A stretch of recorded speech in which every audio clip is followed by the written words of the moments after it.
Hello everybody and welcome to your week 5 recap and week 6 preview. We are approaching playoff time here in Major League Balatro, so strap in, get up to date on everything that happened this week and what to be looking for in the next one.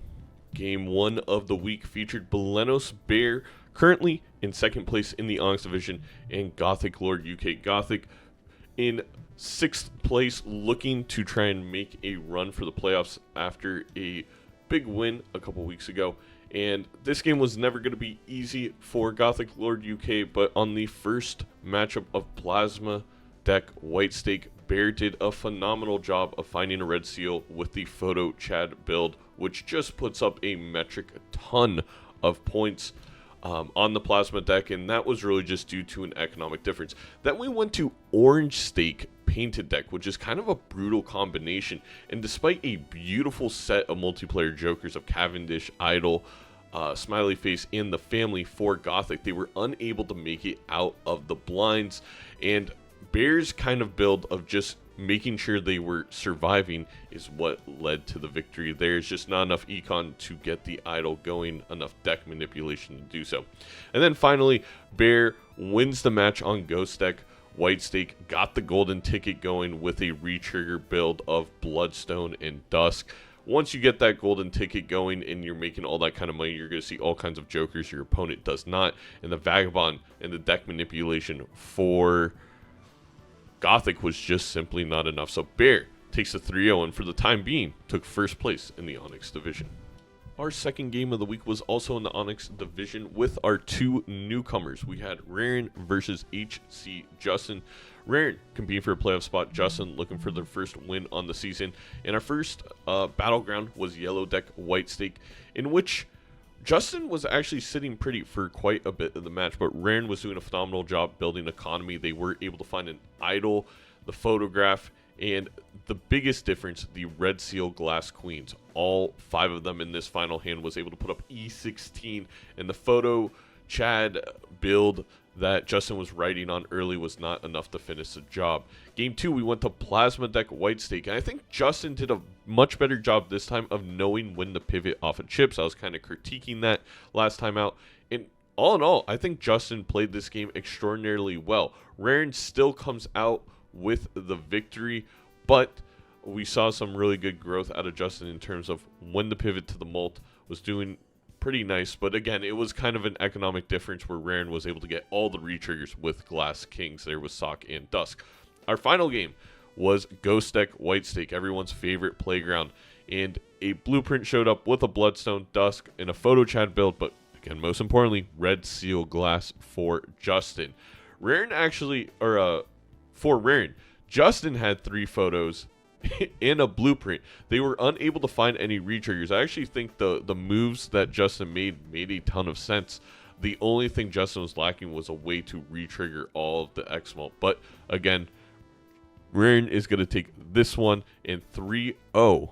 Justin and Rarran putting themselves in prime position to make the playoffs. Our first featured game of the week in our first Bloodstone battle, we had Dr. Spectre tied for first place in the division. C-Dub sitting in a playoff spot. It was going to be a great match. We had White Stake Anaglyph deck the first time out, and Doc chose Anaglyph deck, not really planning on using the double tags, but kind of baiting the opponent into using such double tags, and Econ was the name of the game for Doc with that golden ticket, Photo Chad Brainstorm, and they're able to take game 1 3 lives to nothing over C-Dubs, who did in fact skip. Game number 2, we went to White Stake Erratic deck. Lots of interesting deck manipulation here, but the biggest difference is C-Dubs duped his Chad and Doc was able to dupe his Ancient, so just a lot more scoring on Doc's side of things. Of course, an extra Dusk, an extra round of retriggers to add on to that, and Doc absolutely crushing this game. We moved into game 3, Ghost Deck White Stake, what everybody wants to see except for Zeno. And this time, C-Dubs had 2 Brainstorms. The problem for C-Dubs is there wasn't much to copy out of that trio, and Doc was able to find a blueprint in a Brainstorm, once again with the economic build that they're going for. The Red Seal King was the final thing that kind of topped things off, and with a score of 13 million, Doc would complete the 3-0 and secure, at the time being, first place in the Bloodstone division. Moving on to Edzy versus Scooty. Scooty really kind of needs a win in this game to stay alive in the playoff contention, as he's sitting in a playoff spot, but of course wants a win to keep pace with Dr. Spectre and being atop the division. First game, blue deck gold stake, as we were expecting, and the polychrome red seal glass queen was the difference maker here. Edzy able to play this in a flush house and just put up a massive amount of points at 2,700,000, despite great jokers for both of these players. Edzy, that one specialty card really making the difference. However, we moved on to gold stake erratic deck, and Edzy was unable to get out of the big blind down on 1 life. And Scooty, with the double Dusk Bloodstone Idol Chad build, was kind of just flying through the blinds, relying on that Bloodstone and occasionally an Idol hit to win. And Edzy kind of fell in this game to the blinds, but I do think Scooty would have won the PvP as well. So we moved on to the final game. Anaglyph deck, gold stake is the arena, and Scooty was able to put up 7 million points. Edzy falls just a bit short here, and Scooty had an incredible double Chad photo build with just loads of Exmo all over, while C-Dubs, or Edzy, however, was relying on double Bloodstone Oops, which can make a ton of points, but there was no retriggers available for Edzy, and they fall just short here. Scooty taking this one 2-1 and keeping their hopes alive for the playoffs. We have another commentated match between two incredible creators and comedians, but also Balatro players Nandre and Mouth, both of which looking to get themselves into the playoff conversation. Game 1, green deck, gold stake. Horrible combination if you ask me. But what the difference was here is Nandre passed up on an Eternal Midas Mask that could have generated a lot of econ. But what this did is it did not allow for Mouth to build glass cards out of his face cards. So Nandre was able to glass face cards with the photograph and just put up way more points than the flat Exmo of Vampire Midas Mask was able to do for Mouth. So we moved on to game 2. We have Nebula deck, another gross choice on gold stake. And Mouth went for the Idol Agent build and was able to get it to work. Got them to line up versus just the Idol for Nandre. And I actually believe Nandre is unable to afford Ancient in this one, and that was the big difference. And then we move on to game 3. Nandre trying to get the game win here. Only needs 63,000 points and has a red seal glass with Chad. But they would fall just short at 42,000, and Mouth took the 4-0 life sweep in this one. Mouth takes the game 2-1. A matchup for the ages. We saw a fantastic game last year between Haley and Roffle to kick off the season. Haley able to pull out the 2-1 victory there. Haley looking to do the same to stay in pace for playoff contention after losing to Nito last week. Roffle, of course, trying to stay pace at the top of the division. Game 1, ghost deck, white stake, everyone's favorite. And the difference here came down to the fact that Roffle was able to find an extra photograph with Showman, and having a couple extra red seals on the final hand, was able to win by about times 1,000, but just 1 E separating these two in this match. We moved on to erratic deck, black stake, and this one Roffle fell short to Halion despite having an idol, and that is because Halion found a brainstorm to copy, hack, and the Chad all being put on low cards and just having more re-triggers on the glass, and was able to complete this one. So we had to go to a game 3 decider, even though we played all 3 games every match. And he'll Zodiac deck, white stake. And this time, Halion was able to come out on top with just a few more red seals, take it E16 to E14, and Halion completed the 2-1 victory, pulling themselves back into a playoff position in the Onyx division. And the things are heating up in the middle of this division for that playoff spot. Our penultimate game of the week ended up being maybe the game of the year, Fur versus Bean. In the first game, we had a 4-1 life lead for Bean. Fur fighting all the way back, being able to roll deeper, find a brainstorm, use that with Ancient and Idol and a blueprint. However, Bean could run into a singular card, Tribulate, and they did. They found the legendary in the final round to hit this incredible combination, as well as a natural negative brainstorm later in the shops, where Fur was unable to see that because they were blocking by already having brainstorm, was the difference in this one to take this game E31, a new Major League Balatro record, to E24 over Fur. We moved on to game 2. And in Anaglyph deck White Stake, Fur was just unable to get the re-trigger build going that we all know is needed. Had a lot of flat molt, tried to use the rare skips to their advantage, was unable to do so, and fell 2 lives to none. So we moved on to game 3. With the match win already secured for Bean, we had it on Gold Stake Red deck. And Bean was able to find 2 brainstorms that Fur couldn't in the first ante due to a perfect discard in the small and big blind. It didn't matter. Bean fell with 2 brainstorms to Fur. Fur was able to take this victory. It was an incredible match. Every time you thought you knew who was going to win a game, the opposite happened. It was insane. I highly recommend you go watch the VOD of this one. But Bean takes this 2-1, but falls 1 point below Dr. Spectre in the Bloodstone division standings. Fur is going to need a lot of things to go right now to make the playoffs, staying at 5 points. The final game of the week was an Onyx division battle. Myself versus Nito. Nito coming off that win against Halion, looking to get another win to get into the conversation for the playoffs. I was looking for a win to take first place over Bear in the Onyx division. Game 1, Black Deck White Stake. This was disgusting. I lost a life to the blind. Nito took a life lead, but it all came down to the final PvP, 1 life to 1 life. And my blueprint brainstorm on the idol was just going to be too much for Nito. It was the fact that I was able to get so much money generated. Though my deck manipulation was lacking and I was unable to get the idol to hit on my red seal jacks, I was able to create 2s at the last minute into diamonds, and I took this game by a few magnitudes. We then moved on to game 2, Red Deck White Stake, and we had a few disconnect issues. This was the final version that actually got completed. I was able to use a weird Vagabond plus DNA plus money generation build, but at the end of the day, it was the Chad photograph mixed with a lot of glass, red seal glass on my low 9s to win this one. We moved on to the final one. It was a banger of a match. We were on White Stake on Ghost deck. It came down once again to the final life. And really the difference in this one was Nito not picking up the bean to help her Baron Mine build succeed.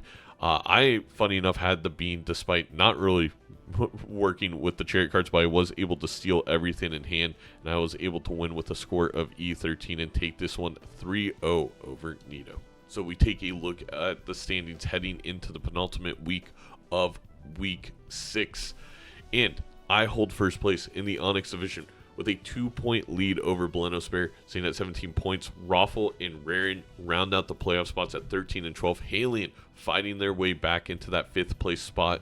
Needs a win to try and make playoffs. Gothic Lord will need a couple things to go right, but still can make playoffs at 8 points. And then we have Nito and Justin rounding out the division.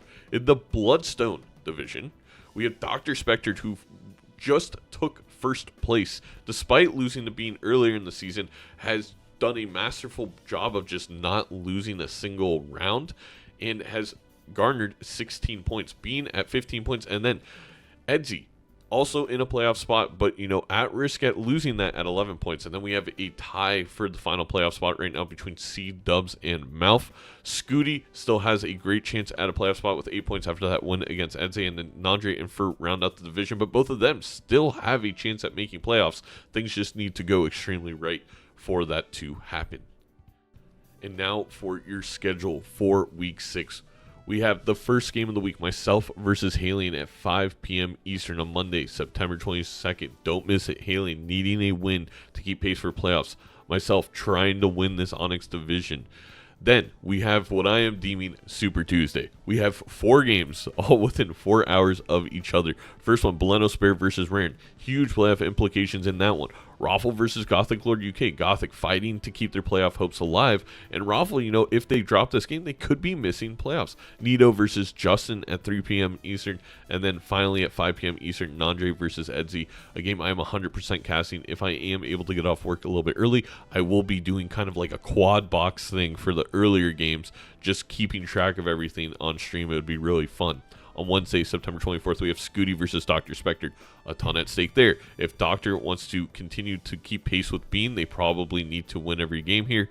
And then Scooty, you know, needs this win to keep in contention for playoffs. Mouth versus Fur, a must win for Fur. And then at 3 p.m. Eastern on Friday, September 26th, I'll be casting that one. And then on Saturday, September 27th, we have C-Dubs and Bean at 4 p.m. Eastern. And now for our fantasy update. The week 5 winner was Sagnik. If you want to join my Discord and DM me and prove that you are the player with this fantasy account, you can claim yourself a Major League Balatro hat. And we look at the overall standings for the fantasy league as we kind of enter towards the end. Mr. Beanfan holding on to number 1, Kozak, and then Ben coming in 2nd and 3rd. We look at the price changes now for week 6, and things are getting interesting. Bean and Dr. Spectre switching spots. So Doc up to $6, Bean down to $5. Rarran moving up to $5 price tag, and Edzy dropping down to a $4 price tag. And then the only other change is Nandre moving up back to a $3 price tag, and Nito down to a $2 price tag. I actually haven't made my lineup this week. I'm unsure of where to go, but things are, it's getting down to the wire. I'm really excited to see what these final couple weeks have in store for our fantasy season. So instead of doing previews this week, I wanted to kind of go over a couple things. First of all, this is what the playoffs would look like if they started today. Myself in first place in the Onyx division against 4th place C-Dubs. Bean in 2nd place in the Bloodstone division against 3rd place in the Onyx division, Roffle. First place on the other side of the bracket, you'd have the Bloodstone division leader, Dr. Spectre, against the 4th place in Onyx, Rarran, and then 2nd place in the Onyx division, Bear versus 3rd place in the Bloodstone division, Edzy. I mean, this would be a brutal battle to the championship for either side. I'm really looking forward to the playoffs, but there's still plenty of situations for other people to step into the playoff mix, and let's go over a couple of those. So going back to the standings and looking over a couple playoff situations. First of all, we'll go ahead and take a look at the Onyx division, which may be a little bit more straightforward. The real battle for the final playoff spots are between Roffle, Rarran, Halion, and Gothic Lord UK. And with the new structure of technically there being 4 points up for grabs every single match, that means even with 2 weeks remaining, Gothic Lord still has, you know, a potential of 16 points. They could easily come up and take a playoff spot. And the thing is, Gothic really controls their own destiny. They play against Roffle and they play against Rarran. If you come away from those games, even without sweeps, you know, you come away from those games with 6 points, giving up a point to each, there's a high likelihood that Gothic is able to make the playoffs. Roffle and Rarran do not have easy matchups. Roffle taking on Gothic, Rarran taking on Gothic in week 7, and then Roffle has to play me in the final week, and Rarran has to play Belenos Bear this week. So every one of those players has extremely tough matchups, and Alien doesn't get too much easier. They play myself this week, and then they play Justin in the final week. And I think a lot rides on this week for Alien. Can they get points off of myself, who I'm still going, you know, all the way. I really want to win the division. I don't want to play someone like a Dr. Spectre or a Bean by falling in the standings of the Onyx division and having to play someone at the top of the Bloodstone division in the first round. I think Belenos Bear will be doing the same in their matchup against Rarran, and then they kind of have a final week against Nito. The Bloodstone division, again, next week I'm going to do I will do a Google Sheet like I did last year, showing every single scenario of how someone can make a playoff game. I just can't do that 2 weeks out because there's way too many scenarios left in this Bloodstone division. I mean, Fur and Nandre, let's go over an example here. Fur with 5 points, you know, they still could get 8 points, and they have matches against Mouth and Nandre. If Fur, you know, 3-0's Mouth, or even 2-1's Mouth, and then 3-0's Nandre, they're looking at 6 to 7 points. So if they got to 7 points, got to 12, that win over Malf, things would then all ride on Malf versus C-Dubs in the final week. The key here is because Malf and C-Dubs play each other, and you're kind of looking at that final playoff position, one of them is going to score at least 4 or 3 points from that matchup. So for Fur, it is somewhat difficult to make the playoffs. Actually, I take that back. Fur would need to 3-0 Malf, not give up a single point, and then they would need Malf to... I'm thinking here. So we have 4, 9, 13, and then Malf. Yes, Malf wins the game against C-Dubs in a 2-1 fashion. That would lead C-Dubs below both Fur and Malf and Fur tied, and then Fur would have the tiebreaker over Malf. So complicated, but doable. And I believe it's kind of the same situation for Nandre, who takes on Edsy this week. It would be kind of the same thing where they'd have to 3-0 Edsy, and then Edsy would have to lose to Dr. Spectred in the final week. But it's just an example of how everyone can make the playoffs. Scooty, their path is more straightforward at 8 points. They, still have 8 points on the table. The thing is, they have to take on Dr. Spectred, and then they have to take on Bean. So the two first and second place challengers in this division for Scooty, it's not going to be an easy final couple of weeks, but the nice thing to know if you are Scooty is you control your own destiny. I mean, most likely, if you come out and you win both these games, C-Dubs and Malf play each other, so they both can't get full points. Edsy or C-Dubs dropping, or Malf dropping any sort of points outside of that game between Malf and C-Dubs would also lead to a potential playoff position for you if you are Scooty. But again, so it'll all become a lot more clear going into the final week, but I want to give some examples of how close everything is and how much I like this new structure. Making sure we play all 3 games in every single match, and they're having so many more points up for grabs when it comes to the final week. And just note, the tiebreakers do go. I mean, the first thing we look at is points only.